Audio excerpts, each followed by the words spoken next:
Yunus Turkii Islaambulitti kan raawwatameedha. Waggoottan dheeraadhaaf gaazexeessummaadhaan miidiyaalee Islaamaa kanneen akka TV Milton, Afrikaa TV, Jeeluu TV keessa akkasumas manneen barnootaa Islaamaa hedduu keessa barsiisummaan tajaajilaa kan ture gaazexeessaa Ustaaz Mahmud Yunus biyya yaalaaf deeme Turkiitti lubbuun dabruun guyyaa har'aa achuma biyyattii magaalaa Istaanbulitti sirni awwaalchisaa taasifameera. Sirni salaata janaazaa kan raawwatame biyya Turkii magaalaa Istaanbul masgida Mihrima Sultaanitti salaata sirii booda yoo ta'u, imaamni masjidichaas obboleessi keenya kan du'e biyya keessummaa simachuun saabota qobsiisuun beekamtu biyya Habashaa irraa ta'uu isaa ibsuun musliimoonni salaata siriif achitti walitti qabaman akka irratti salaatan godhaniiru. Erga salaata janaazaan xumuramee booda bakka awwaalchaa Aikiliyoos Simiritii jedhamutti awwaalame jira. Ogeessa miidiyaa Ustaaz Mahmud Yunus osoo dhalootaaf lafa'uu dadhabbii waggaa 12 miidiyaalee ummata Islaamaa irraan osoo hawaasa tajaajilu seenaa gaarii ummata biratti dhiifatee halkanedha.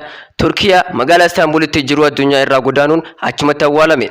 Rabbiin galgala kana kan gammachuu isaaf haa godhu isaaniin jecha. Kanaaf hordoftoonni fi kabajamtoonni Toltuu Miidiyaa warreen chaanal Toltuu Miidiyaaf haarawaa taatan sabiskiraayib godhuun dagatinaa isiniin jenna.